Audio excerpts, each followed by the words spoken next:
Montana Outdoors. Most of you are probably familiar with the brand. Talagang sumikat sila when they released the Montana Villa tent. Marami ng campers ang may kwento tungkol dito. But did you know? Before the Montana Villa, may mas naunang model si Montana. This video, sisilipin natin yung naunang model. And let's find out kung sulit pa ba siyang balikan ngayon. Hello guys, so andito tayo ngayon sa Wilmis Tovillo Farm and this video will be all about the Montana Ohel. So isi-segregate namin yung videos na to into different sections. So first is yung setup, then second is yung specs. So magbibigay kami ng overview sa specs ng tent mismo, and then feedback namin dun sa tent itself. So for the first part, samahan nyo kaming mag-setup ng tent. Let's go! So, ito yung tent bag pag nabili nyo siya. So, approximately mga 14 kilograms or 15 kilograms yung weight ng bag. So, essentially, ito yung laman niya. So, andyan na yung fly sheet, yung inner tent, yung poles, and then yung pegs. So, ito na yung inner tent natin, no? So, ang process ng pagbuo niya ay para ka lang nagbubuka ng payong. So, yung mga automatic na payong, ganun lang siya. So, yung pinto ni Ohel ay dalawa sa harap and then magkabila sa side. So, I suggest maglagay kayo ng marker somewhere dito. Probably para makita nyo kung aling side yung nasa left or right. Pag na kuha nyo na yung tamang orientation, para ka lang nagbubuka ng payong.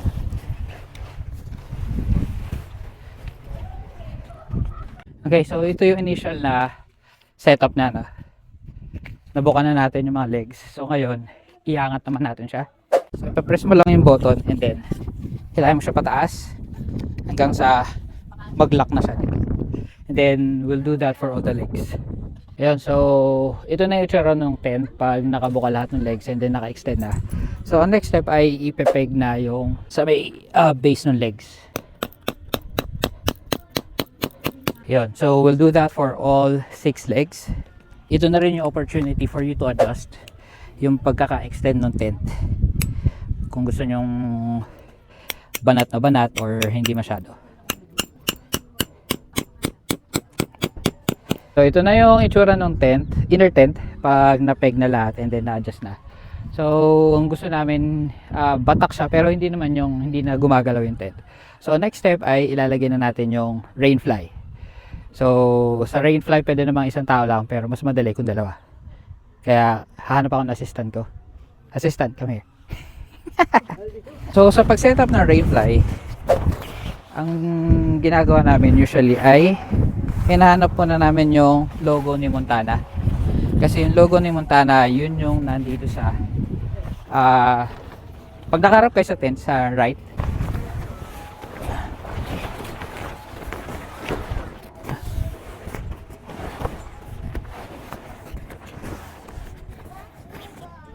Okay, so ang next step naman after mailagay yung rain fly ay ilalak na natin yung rain fly dun sa mismo inner tent. So mayroong buckle, ilalak lang natin siya and then adjust as needed. So kung masyadong siya mahigpit or medyo maluwag pa siya, ihigpitan lang natin. And then we're gonna do it for all 4 corners. So at this point pwede na itong gamitin as is. I-roll up po lang yung mga pinto na and pwede mo na siya gamitin. Pwede mo rin siya i-customize depende sa gusto mo. So for this setup, hindi namin bubuksan yung dalawang pinto. Hahatakan lang namin siya para magkaroon ng airflow and then ipepeg siya. Ganito.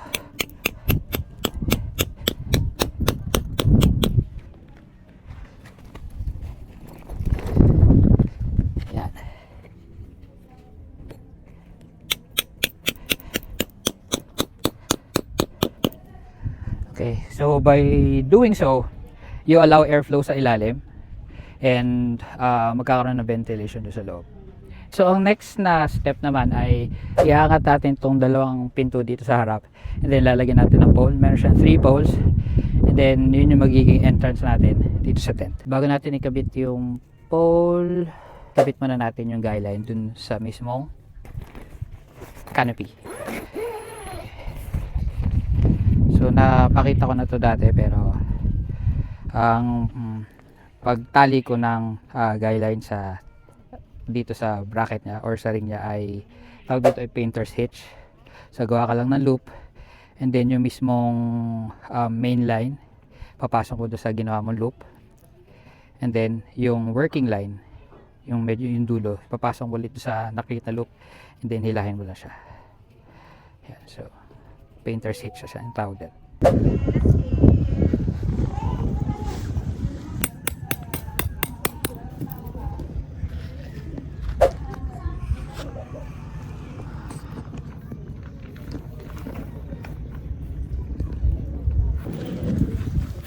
Hi guys, my RC is lowbat na.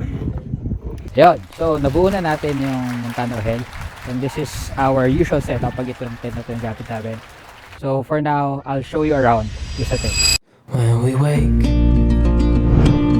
hear the birds and see the sun. Side by side our fears are done. Oh, the good times just begun.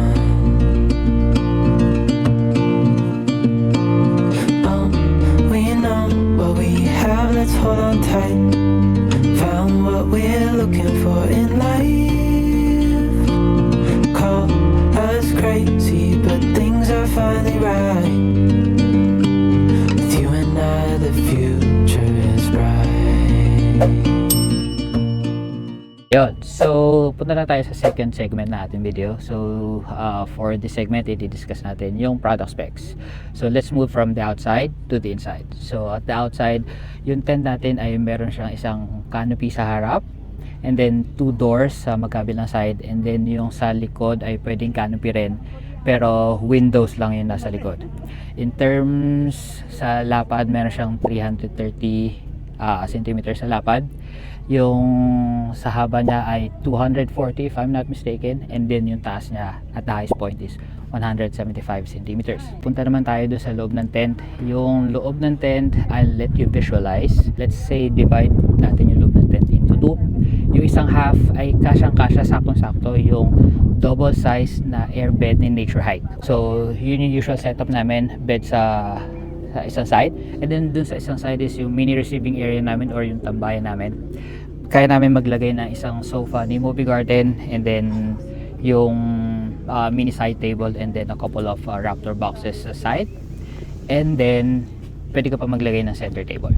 So nagagawa namin yun pag closed yung dalawang door sa magkabilang side, pero pwede mo naman siyang i-open if you want to have a mini kitchen area, or kung gusto mong maglagay doon na reclining chair if you want to relax. Let's say maganda yung view sa kabilang side, you can do that. So yun yung sa product specs. Okay, so for the feedback section, hatiin natin siya into 2. So first is yung design, and then second is yung functionality. For the design, what I like about this tent is yung color itself. So khaki yung color niya, and super lamig siya sa mata. In terms of the design, very configurable yung design, since meron siyang doors on both sides, and then on the front pwede siyang paharap yung setup mo, or pwedeng pagilid if there's limited space. Pwedeng yung isang side yung maging main door mo. Pwede ring ito lang yung naka-open, or yung naka-open lahat, depending on the preference and on the space that you have during camping. And ang pwede namang improve in terms of the design is yung haba ng canopy. As you can see, medyo maigsi siya. If you have a family of 4, medyo bitin yung space kung magkakam kayo without extra canopy. So as you can see, naglalagay kami ng extra. Okay, so move on naman tayo sa functionality ng tent. So we've used this months for 9 months now, and nagamit namin siya countless of times under rain and under sunny weather. And one thing na ma-feedback ko about this tent is yung rainfly niya, yung capability ng rainfly niya to protect you from the weather. So if napanood nyo yung vlog namin sa Winter Fields, sa Camp Payapa and then sa Charlie Nay. Makikita nyo kung paano kami inulan, and this rainfly protected us. Also doon sa Santillana, sa Conner Woods and Mendoza, talagang tinutukan naman kami ng matinding sikat na araw, and pinotektahan niya naman kami sa sobrang init. So yun yung first functionality na gusto ko. Second is yung curtain. So may curtain sa loob, and that gives you the configurability. So kung gusto mong 1 room lang or 2 rooms, pwede siya. Yun. So next is yung ventilation. So meron siyang windows on all sides. So if you ever need air to come through your tent, so medyo mainit, pwede siyang i-open up yung mga doors and windows, and madaling makakapasok yung hangin. And then lastly, for the functionality is yung space. So this tent is a family size tent, and so far this is our largest tent, and kasyang-kasya kaming mag-anak, and with other stuff pa na kailangan namin during camping. At this point, this is just a quick demo on how to pack up the tent. What a wasted time. Should have been here on the outside with the signs. Used to call you mine. Gave it my best, but I don't need one more try. 'Cause baby, I'm all out of hope. Could I find it when I go? Think we're only here to stay alive now. Funny, we ran out of kicks. Now you only make me sick. Think we're only here to stay alive now. 'Cause I know what a waste, what a crime, what a time, and I should go. So I take what I can and I toss it in the car. Drive away down the highway, I can't stay. 'Cause I know that all I know, it's time to go. It's time to go. Yan. Get You can pass the blame. Say what you want, you got nothing on me. We won't be the same. Don't you call me up, 'cause we badly need this change. Maybe I'm all out of hope. Could I find it when I go? Think we're only here to stay alive now. Funny, we ran out of kicks. Now you only make me sick. Think we're only here to stay alive now. 'Cause I know what a waste. Ayun, so andito na tayo sa final segment ng ating video, which is yung overall feedback. So we've been using this tent for 9 months, and so far it has exceeded our expectation. So bakit nga ba? So first, it fits our needs. So as a family camper, kailangan namin ng size. So it fits our size, kasyang-kasya kaming lahat, and then with all other configurations pa on the side.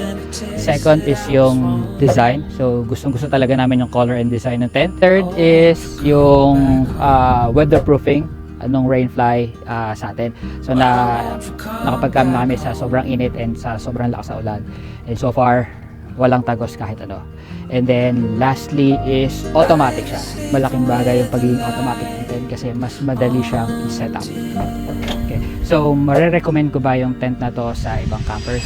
Definitely yes.